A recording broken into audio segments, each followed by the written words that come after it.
In Gaza overnight, the most intense period of Israeli airstrikes since the war with Hamas began more than a fortnight ago. More than 300 separate strikes on what the Israeli Defense Forces said were Hamas tunnels, command centres and other terrorist infrastructure. But the IDF say their aerial campaign is being made all the more complicated by Hamas's cynical use of sensitive civilian sites to place their rocket launchers. They've released aerial photographs, which Israel says proves that launchers have been placed next to schools. One picture is said to show a launcher highlighted in red next to a kindergarten. Others apparently show launch sites next to a mosque and even a United Nations compound. That makes Israel's attempt to avoid civilian casualties all the more difficult.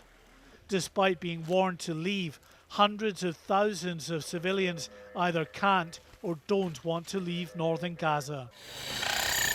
The Hamas-controlled health ministry says hundreds of people were killed in strikes over the weekend, with close to 5,000 killed since the war began 2 weeks ago. With troops still massing on the Gaza border, many communities in southern Israel have been evacuated. This is Sderot, eerily quiet, a ghost town, as residents here fled or were moved out after the October 7th attack.